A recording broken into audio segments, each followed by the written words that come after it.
Chapter 19. The Call of the Primitive. From the time Tarzan left the tribe of great anthropoids in which he had been raised, it was torn by continual strife and discord. Turcos proved a cruel and capricious king, so that one by one many of the older and weaker apes, upon whom he was particularly prone to vent his brutish nature, took their families and sought the quiet and safety of the far interior. But at last those who remained were driven to desperation by the continued truculence of Turcos, and it so happened that one of them recalled the parting admonition of Tarzan. "If you have a chief who is cruel, do not do as the other apes do and attempt, any one of you, to pit yourself against him alone, but instead let 2 or 3 or 4 of you attack him together. Then, if you will do this, no chief will dare to be other than he should be, for 4 of you can kill any chief who may ever be over you." And the ape who recalled this wise counsel repeated it to several of his fellows, so that when Turcos returned to the tribe that day, he found a warm reception awaiting him. There were no formalities. As Turcos reached the group, 5 huge hairy beasts sprang upon him. At heart he was an arrant coward, which is the way with bullies among apes as well as among men, so he did not remain to fight and die, but tore himself away from them as quickly as he could, and fled into the sheltering boughs of the forest. 2 more attempts he made to rejoin the tribe, but on each occasion he was set upon and driven away. At last he gave it up, and turned, foaming with rage and hatred, into the jungle. For several days he wandered aimlessly, nursing his spite and looking for some weak thing on which to vent his pent anger. It was in this state of mind that the horrible man-like beast, swinging from tree to tree, came suddenly upon 2 women in the jungle. He was right above them when he discovered them. The first intimation Jane Porter had of his presence was when the great hairy body dropped to the earth beside her, and she saw the awful face and the snarling, hideous mouth thrust within a foot of her. One piercing scream escaped her lips as the brute hand clutched her arm. Then she was dragged toward those awful fangs which yawned at her throat. But ere they touched that fair skin, another mood claimed the anthropoid. The tribe had kept his women. He must find others to replace them. This hairless white ape would be the first of his new household, and so he threw her roughly across his broad hairy shoulders and leaped back into the trees, bearing Jane away. Esmeralda's scream of terror had mingled once with that of Jane, and then, as was Esmeralda's manner under stress of emergency which required presence of mind, she swooned. But Jane did not once lose consciousness. It is true that that awful face pressing close to hers, and the stench of the foul breath beating upon her nostrils, paralyzed her with terror, but her brain was clear, and she comprehended all that transpired. With what seemed to her marvelous rapidity, the brute bore her through the forest, but still she did not cry out or struggle. The sudden advent of the ape had confused her to such an extent that she thought now that he was bearing her toward the beach.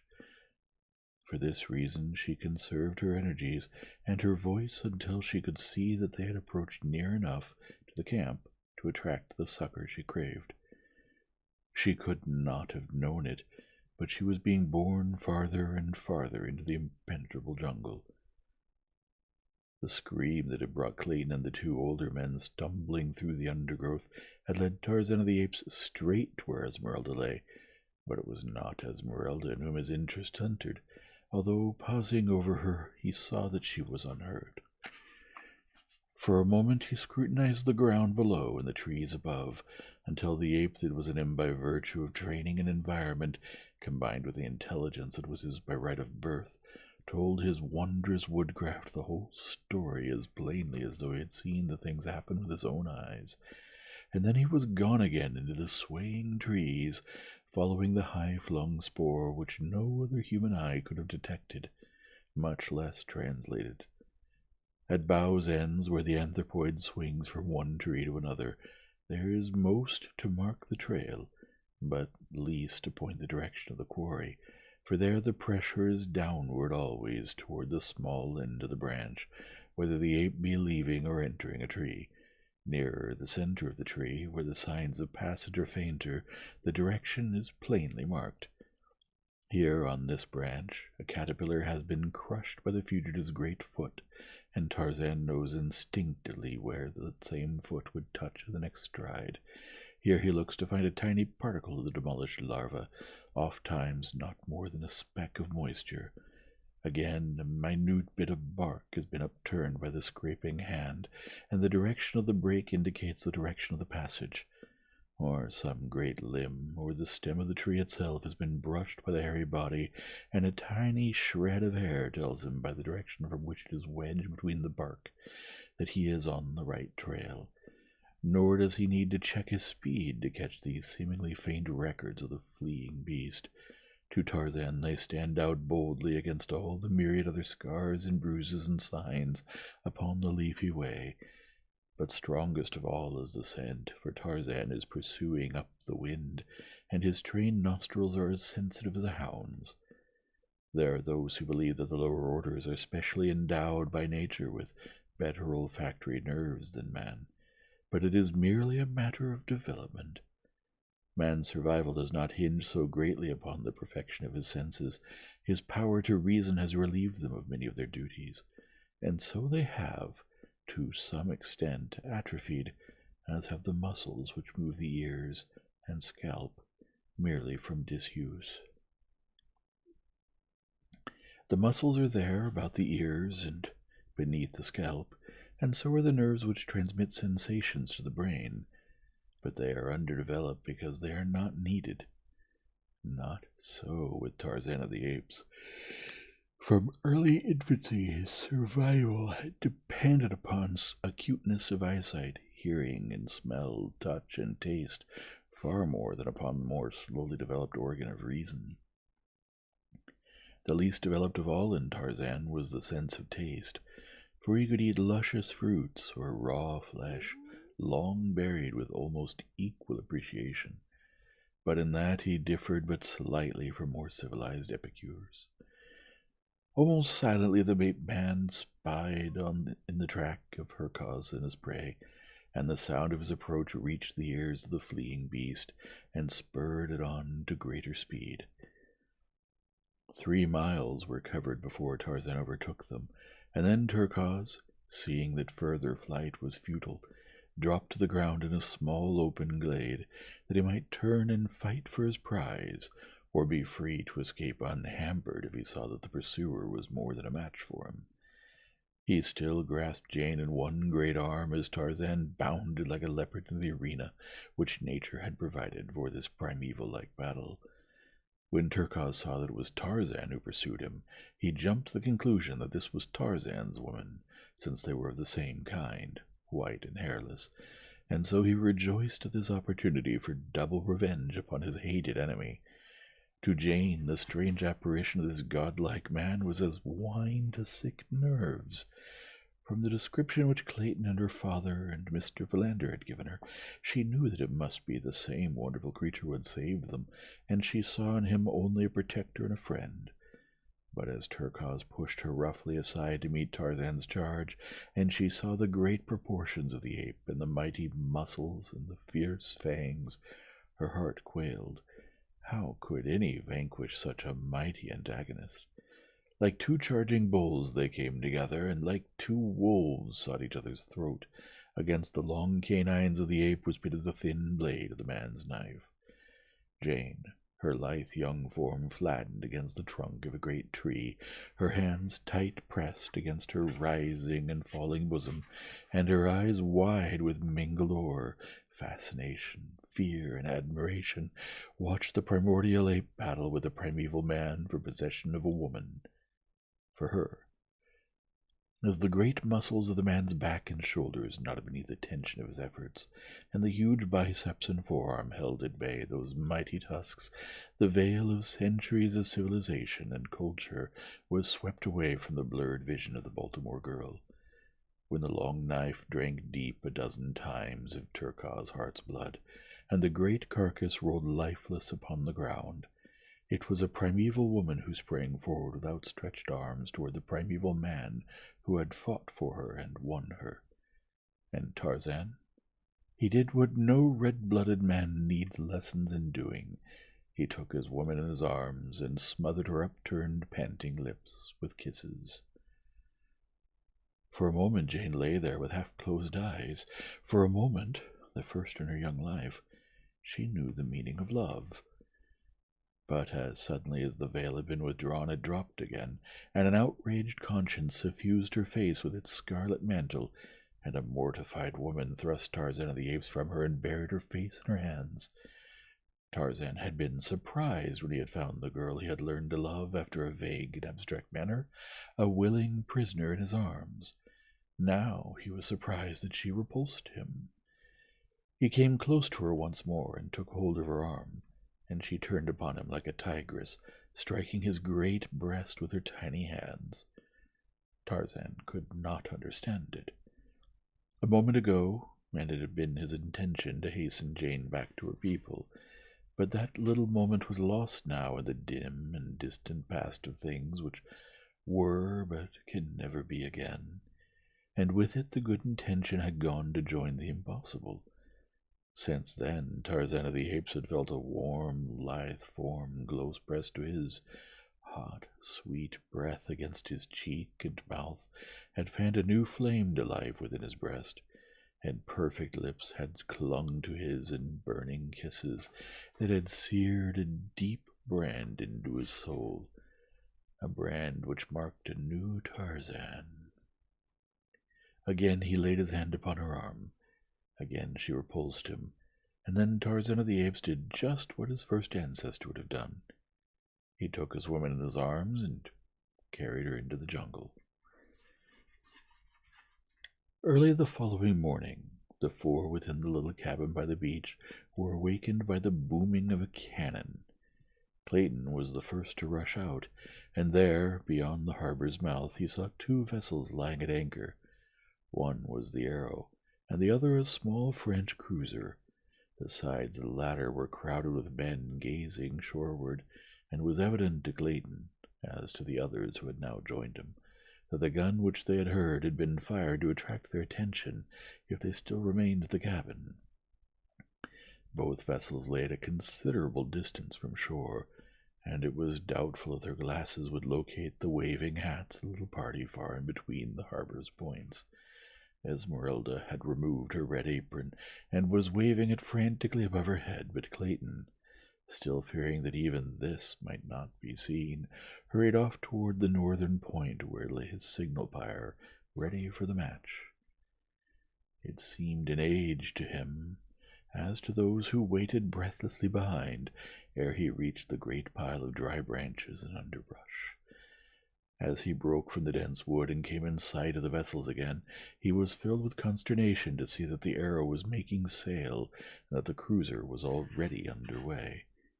Quickly lighting the pyre in a dozen places, he hurried to the extreme point of the promontory, where he stripped off his shirt and, tying it to a fallen branch, stood waving it back and forth above him. But still the vessels continued to stand out, and he had given up all hope, when the great column of smoke rising above the forest in one dense vertical shaft attracted the attention of a lookout aboard the cruiser, and instantly a dozen glasses were leveled on the beach. Presently Clayton saw the two ships come about again, and, while the Arrow lay drifting quietly on the ocean, the cruiser steamed slowly back toward shore. At some distance away she stopped, and a boat was lowered and dispatched toward the beach. As it was drawn up, a young officer stepped out. "Bonjour, Clayton, I presume?" he asked. "Thank God you've come," was Clayton's reply, "and it may be that it's not too late even now." "What do you mean, Bonjour?" asked the officer.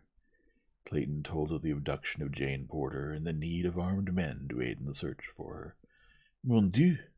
exclaimed the officer sadly. "Yesterday, and it would not have been too late. today, and it may be better that the poor lady were never found. It is horrible, mon Dieu. It is too horrible. Other boats had now put off from the cruiser, and Clayton, having pointed out the harbor's entrance to the officer, entered the boat with him, and its nose was turned toward the little landlocked bay, into which the other craft followed. Soon the entire party had landed where stood Professor Porter, Mr. Philander, and the weeping Esmeralda. Among the officers in the last boats to put off from the cruiser was the commander of the vessel, and when he had heard the story of Jane's abduction, he generously called for volunteers to accompany Professor Porter and Clayton in their search. Not an officer or a man was there of those brave and sympathetic Frenchmen who did not quickly beg leave to be one of the expedition. The commander selected 20 men and 2 officers, Lieutenant Dianat and Lieutenant Charpentier. A boat was dispatched to the cruiser for provisions, ammunition, and carbines. The men were already armed with revolvers. Then, to Clayton's inquiry as to how they had happened to anchor offshore and fire a signal gun, the commander, Captain Dufresne, explained that a month before they had sighted the Arrow bearing southwest under considerable canvas, and that when they had signaled her to come about, she had but crowded on more sail.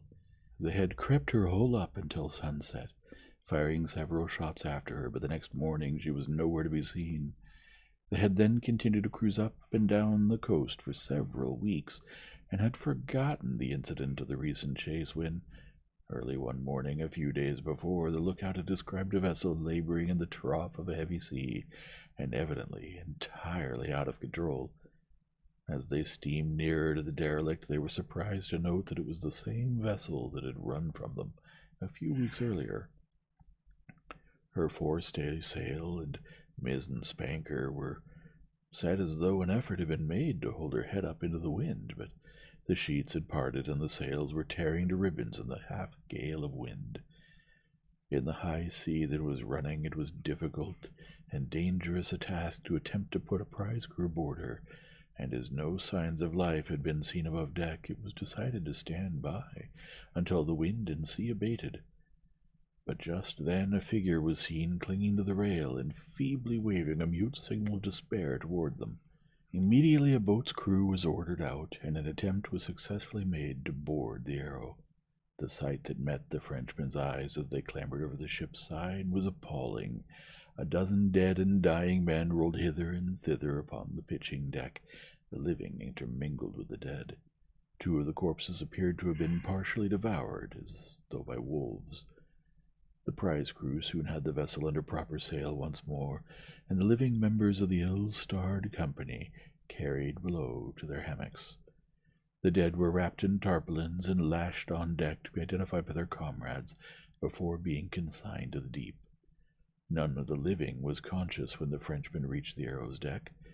Even the poor devil who had waved the despairing signal of distress, had lapsed into unconsciousness before he had learned whether it had availed or not.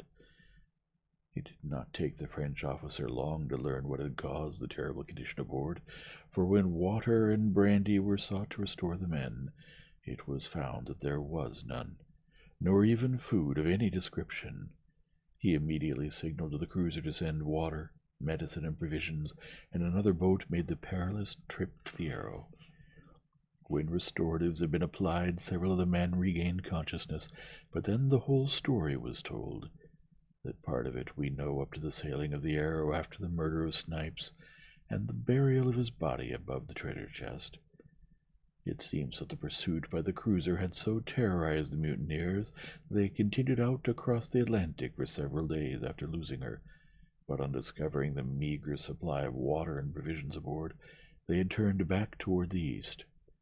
With no one on board who understood navigation, discussion soon arose as to their whereabouts, and as 3 days sailing to the east did not raise land, they bore off to the north, fearing that the high north winds that had prevailed had driven them south of the southern extremity of Africa.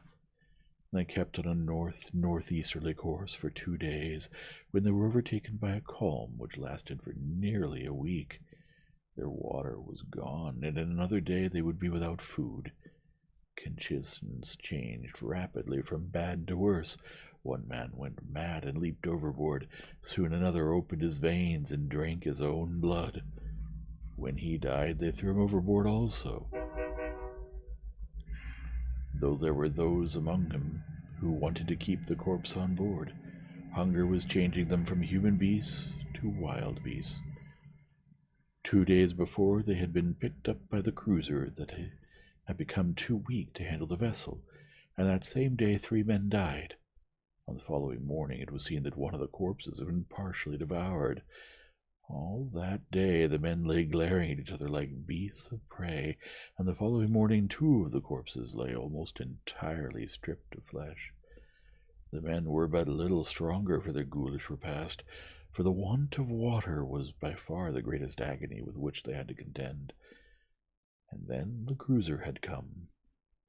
When those who could had recovered, the entire story had been told to the French commander, but the men were too ignorant to be able to tell him at just what point on the coast the professor and his party had been marooned, so the cruiser had steamed slowly along within sight of land, firing occasional signal guns and scanning every inch of the beach with glasses. They had anchored by night so as not to neglect a particle of the shoreline, and it had happened that the preceding night had brought them off the very beach where lay the little camp they had sought. The signal guns of the afternoon before had not been heard by those on shore. It was presumed because they had doubtless been in the thick of the jungle, searching for Jane Porter, where the noise of their own crashing through the underbrush would have drowned the report of a far distant gun. By the time the 2 parties had narrated their several adventures, the cruiser's boat had returned with supplies and arms for the expedition. Within a few minutes, the little body of sailors and the 2 French officers, together with Professor Porter and Clayton, set off upon their hopeless and ill-fated quest into the untracked jungle.